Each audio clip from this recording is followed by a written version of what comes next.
Hello everybody and welcome to another video. Today it is the 21st of September, and again the front lines haven't really changed, so I'm not even going to be talking about that today. Today I just want to talk about the political aspect and what I expect in the future in regards to the partial mobilization. So let's start out by what occurred in Putin's speech, which occurred earlier today. It was slated to occur yesterday, but it got rescheduled twice and then eventually postponed to morning time in Moscow. But eventually he did get on the TV stations and announced, first of all of the referendums that would be occurring in Lugansk, Donetsk, Zaporizhia, Kherson. He basically confirmed that those are occurring and that Russia would support whatever decision was made in those referendums. Also, he talked about the elephant in the room, which was the rumors about partial mobilization. And he did eventually say that there will be some sort of partial mobilization. And the defense minister, Shoigu, he sort of elaborated on that in an interview. So I will also talk about what he said. But there are not that many surprises in his speech. He was already saying things that we sort of anticipated him to say, but he did take jabs at the West specifically and said that they were really in command of this war and that they had full operational control of what Ukraine was doing. And he said that they weren't even fighting Ukraine at this point and that this war was a war against the collective West in general.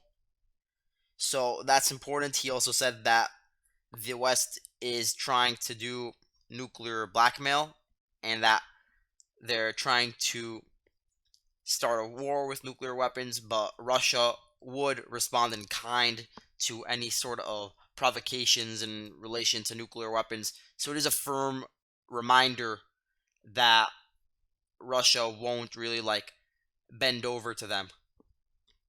But let's get into what Shoigu said, because that's very interesting. He said that there will be a partial mobilization, and what this means is that only about 1% of the pool of people who could potentially be called up for service will actually go and fight in some way on the front lines.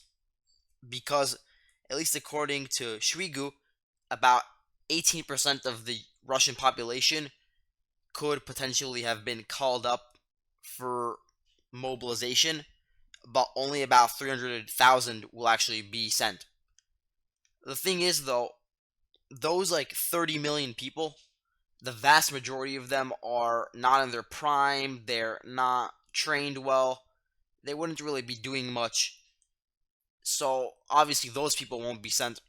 The people who are actually being sent are people who have previous military experience in actual combat zones, whether that be Chechnya, for instance, or some other intervention, I don't know, Syria.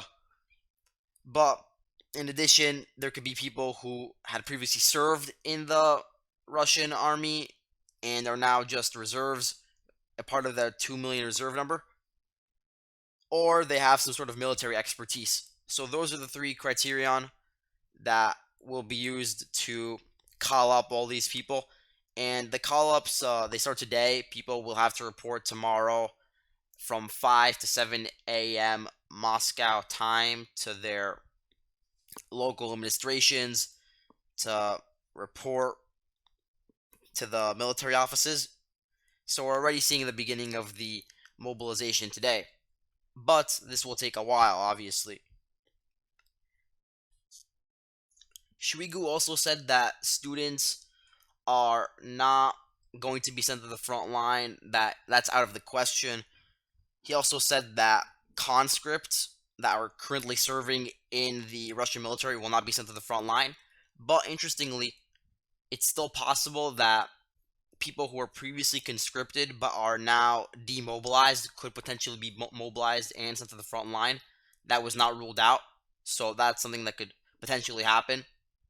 But for the most part, a lot of these people were contractors and they will just be getting the same contract as the current Russian soldiers that are fighting on the front line, so they'll be paid a salary, of course, and given some benefits. In addition to all of this, there's also the beginning of refresher training right now. So a lot of people are going to be trained now in operating small arms fire and how to operate military vehicles. And again, this is going to take a while.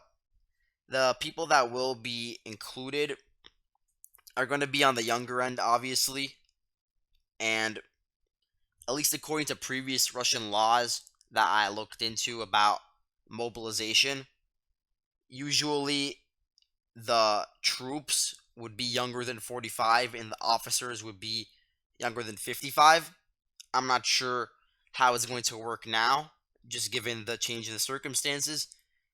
But also, people who were transferred into the reserve force within 2 years of the mobilization would not have been called up for mobilization, and fathers of three or more would also not be called up, at least according to the previous Russian laws that were on the books. I'm not sure if those were amended out recently, but it does make sense for the bulk of the people to be younger and not having them as children. So that all makes sense.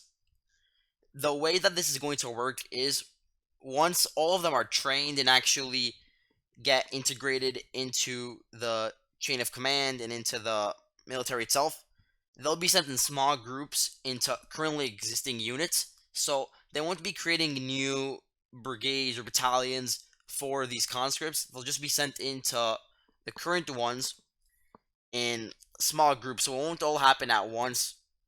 Some will be sent into certain sectors at a certain time, and then others at other times in other places. So it's not like there's going to be like this huge mirage of Russian troops just being sent in all at once to push forward. This is much more of a long-term thing because a lot of these people, they have not trained for a while. There have been about 10% of the reserve force that has received refresher training on a month, like annual basis, I'd say. But that's not a very high number. Although I would say that most of the reserves being called up probably are the ones that are receiving the refresher training just to make it more efficient. We did see like some minor protests, like there was one video of two women protesting, but like no real major outcry. But there was some panic in the Russian stock market, although I do think that the situation has already subsided over there. So it seems as if the Russian internal population hasn't taken this too badly. In fact, I would say most of the Russian population probably would support this measure because they were probably even more hawkish than Putin in the beginning by only making it a special military operation. But anyway, the other news from today was the prison swap between Russia and Ukraine, which is the first one that occurred in a while. And the numbers are actually pretty interesting because 215 Ukrainians are being swapped for 85 Russians, plus the pro-Ukrainian, pro-Russian, politician Viktor Medvedchuk, and that makes it 86. So this is pretty interesting because the thing is, a lot of the people that were included in the Ukrainian package that are not going to be sent to Saudi Arabia are actually Azov troops, including the leadership of Azov. So, like Denis Prokopenko and the deputy Zviagatoslav Polomat. So, all of these high ranking Azov officials are actually going to be sent out of Russian captivity. They're going to be sent to a third party country, specifically Saudi Arabia. Although I did also read about Turkey being a potential third party country where they could reside in. But no, they will not be sent back to Ukraine. They cannot participate in the war. There were also 11 foreign mercenaries that were released from Russian captivity, including Aiden Aslan, who was slated to be executed, but I think that was just for show, just to get some attention. The elephant in the room is the disproportionate amount of Ukrainian troops released to the amount of Russian troops released. And this could be because Ukraine doesn't even have that many Russian troops left as POWs, because they didn't really take that many POWs during the course of the war. Like, even when Russia withdrew from a lot of their positions in late March, the Ukrainians didn't really take that many POWs, and the ones that they did take, a lot of them were swapped in earlier agreements. So this might be some of the few remaining troops that they had as POWs, and a lot of them were actually from the LPR, interestingly. So it's being reported that a lot of them actually were captured during the Kharkiv counteroffensive.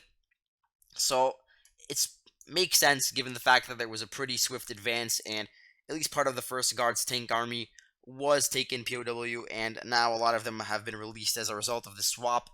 But there is a lot of complaints from like some pro-Russia people that there won't be any retribution against the Azov leaders, and there won't be any sort of like Nuremberg style trials against them. That was really just more for show than anything else, and it is better for Russia and LPR in general to get their boys home. So I can see why they agree to this decision. But now let's talk about the long term and what will happen once all of these troops are fully trained, which could take, say, 3 months, because that's the amount that it takes for basic military training in Russia. Right now it's September, it's late September, and we already have snow starting in parts of Slovakia, Hungary, Romania, Poland, and even Ukraine in the Transcarpathian region. So winter is really coming at a rapid pace, and by the time that 3 months are up and you actually begin to ship these people to the front line and get them integrated into their units, and actually they get accustomed to the terrain and to the actual situation on the ground, that could take way more than 3 months. So I'm not even talking about 2022 right now. Russia's their offensive operations, I don't think they'll really go for much throughout the rest of the year. I think the only thing they're really going to do in terms of offensive operations is securing Bakhmut, and they will be doing this using the new troops that were recruited by the Wagner Group. They were specifically prisoners, the like low security prisoners, like not that big of a threat. People who just want to leave the prison system. About 8,000 of them were they signed up. So now the Wagner Group, they've replenished their forces. Obviously, they need to train these people, but they can be sent in pretty quickly into Bakhmut, and you will see some pretty heavy fighting here over the next few months as Ukraine tries desperately to hold on to the front line before the West, first of all, sends a lot of arms shipments, and Russia begins to send in their reinforcements. I don't expect a head-on assault on Bakhmut. That would be a big mistake. It will lead to many casualties. So again, what we're going to see is you're going to see Wagner push into Kurdyumivka and this defensive node, and from there they would actually have some pretty good leverage to cut off the road between Bakhmut and Kostiantynivka, take some of these suburbs over here, maybe even push into the outskirts of Chasiv, and then Bakhmut would sort of be enveloped from two sides because it's already being attacked from the east in Patrice Lumumba Street, and then it would also be attacked from this other road over here. So the only way out would be from the north. You would see the retreat of the Ukrainians from Solidar as well during that time. But this would take probably months to occur because of how well defended this entire area is, and because Russia does not have that many forces in this area. Then around the Seversk area, the goal will just be to keep the front line stabilized, and this can go for like most of the fronts. Like over here, Russia doesn't really have any plans. They're really just gonna keep the front line at Oskil and prevent any sort of breakthroughs at Kupiansk. That's really their goal right now. and also they're going to try to defend for the coming months the Liman area, because Ukraine will undoubtedly be trying to break through over here before the reinforcements are set in. And they have already approached Drobysheve, and then from there they can easily attack Liman. So Russia really needs to get their games together in Liman and prevent the fall of the town if they don't want to lose a key city that was taken earlier on in the war. You're also going to see Ukraine use a lot of their territorial defense units, a lot of their reserves, people that they very recently mobilized, just throwing everything they got left into either keeping the line the same as it is now or actually breaking through in some areas. So as I talked about before, Seversk is one area where they want to break through into Lysychansk, for instance, but I would say more likely they would want to cross the river and actually take Crimea. That's something that we should all look out for. And it's certainly possible that you already have recon units operating in these forested areas. Also, I talked about Liman already, and Kupiansk, Ukraine. If they were to break through at Kupiansk, their goal would be to reach the line around Svatove, which would give them control of all of the Kharkov Oblast and much of Donetsk Oblast, including Liman. And then they'd actually enter LPR territory and take potentially some huge towns. Ukraine, they can also try to break through over here in the Vuhledar area. They can try to attack Novomayorske, Shevchenkove, all of these towns over here. That's another area where they've been preparing for an assault. We also heard a lot of talk about Ukraine trying to break through around Zaporizhia. That's another thing that they're probably going to try to do over the next few months. Some sort of pincer maneuver from Kamyanske or Kyiv could certainly occur. But as of now, every single attempt at Ukraine breaking through over here has not been fruitful. And of course, we have the Kherson region where Ukraine just continues to launch assaults. We had that very notable assault on Pravdenia, and that's not going to be the last assault. I'm sure we'll see many more waves of assaults throughout the entire line. They're going to use this bridgehead to their advantage and try to break through in some areas. It's possible that they can push back Russia a little bit on this northern sector, use their recon units to break through into some minor towns very close to the Dnieper River. But again, Russia sent a lot of their best forces to the Kherson region in September when the counteroffensive began, so it will be very, very difficult, and they will suffer heavy losses if they do this. But as a result, Russia will not really be able to do anything for the rest of the year. But then the question is, what will they do once the year is over and winter is in full force? They now have the reinforcements sent in. Well, first of all, I could see something occurring in the Belarus border. So, over here you have Volyn Oblast. This is really where Russia should have focused a lot of their assaults on at the beginning, because you only have a road over here which stretches from the border towards Kovel, Lviv, and all of these southern regions of Ukraine, the southwestern region of Ukraine.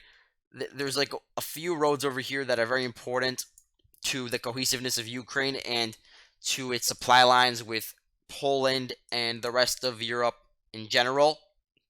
So by actually advancing along here and pushing into some of these towns over here, it would prevent a lot of the arms shipments that are being sent into Ukraine. And that could sort of mitigate whatever losses would occur to the Russians if Ukraine got a lot of these additional HIMARS ammunitions, or even ATACMS now that's being discussed, or if they get some of America's best airplanes and tanks, because that could certainly happen if the U.S. sees the writing on the wall following the partial mobilization and actually begins sending in some of their best equipment. So you can see potentially a Russian assault on Volyn Oblast. And first of all, they would go for Kovel, and they would try to advance further south. The thing is, there would be a lot of logistical issues with this assault. It could be mitigated, but it is so far away from a lot of the Russian supply lines, so It's also possible that this assault could be done in tandem with the Belarusian forces because their forces have been in high alert. They're currently talking with Russia's defensive minister. There's a lot of talks between the Belarus military industrial complex and Russia's industrial complex. So there is some coordination going on over there. And it's possible that Belarus will actually join in if there's some sort of worst case scenario for Ukraine. But even if they don't, Russia will be able to use their territory to launch assaults. You could also see them launch assaults towards Kharkiv again because this was certainly part of their goal. Kharkiv is the second largest city in Ukraine. Russia does not want to keep it under Ukrainian control, especially because of how close this entire area is to Belgorod. And Belgorod is certainly threatened. So you would see a lot of troops specifically being sent to the border around Belgorod. They can try to push in. They can also try to push through the line at Oskil. If they can hold on, then they could potentially cross through and retake some of the territory they lost all the way back towards this forested area over here. And then you could see some like two-pronged attack on Kharkiv like that from the north, from the southeast. In addition, you would probably see the fall of Donetsk because first of all, the DPR and LPR militias, they would be integrated into the Russian army, so that would further increase the unity between the allied forces over here. And with the additional reinforcements, not only for Wagner but also for Russia in general, a lot of them would be sent to this area to overrun the Ukrainian defenses. It would be very difficult, and they would have to overrun, first of all, the current front lines and the lines around Bakhmut, for instance, and Seversk. And then they'd have to also push through Slavyansk and Kramatorsk. Undoubtedly, that will be very difficult, but it is on Russia's agenda for the long term. And eventually, they could probably take over here in all these blue areas. In addition, because there are referendums going on in Zaporizhia, it is pretty clear that Russia wants all of Zaporizhia under their control, which includes the city and all of these other towns around here. About 30% of the oblast is still under Ukrainian control. That could be taken also in a two-pronged attack. First of all, by breaking through in the northern Kherson region and reaching Nikopol. That's one way that it could be attacked. And then also attacks on Orikhiv, Huliaipoli, some of these key defense nodes over here, breaking through the Ukrainian lines at Zaporizhia specifically, which aren't that strong compared to like Donetsk, for instance, and then actually pushing into Zaporizhia from both sides. That is certainly possible, and it would force Ukraine to retreat before they would get encircled in this area. Then obviously you could see some sort of push into Kryvyi Rih as well, but I'm not sure how interested Russia is in the Dnipro Oblast. I think they would care more about, first of all, reaching Mykolaiv, because we're now even including Mykolaiv in the referendum for Kherson. So, like, if you live in these towns over here that are under Russian control in Mykolaiv, you could vote in the Kherson referendum. So it's possible that Mykolaiv and Kherson will join together into one oblast under Russian control in the future. But anyway, the city will be attacked, and there's a pretty clear way that it would be cut off just due to the river, and they would have to like retreat before the bridges get destroyed, and there's no way out. And then, of course, Odessa. That's one of the main prizes, of course, in the very long term. They'd obviously want to have Ukraine as a landlocked country, no more supplies that could be sent in for them. So that's certainly on Russia's agenda. This will take a very long time, though, so don't expect this to happen overnight. And who knows, maybe it won't happen because of either Western intervention if the situation becomes very heated, or Ukraine actually is able to hold their ground in at least some areas and they don't suffer an all out defeat just due to like Western arms support, and then they're just able to drag it out and get some sort of negotiated settlement. So those are really the options right now, but it is not looking good for Ukraine in the long term. In the short term, it's not going to really change anything. In fact, they still have the initiative right now, so they can launch some counterattacks in these areas, and that's what I expect to see. And we'll talk about this for the rest of the year probably.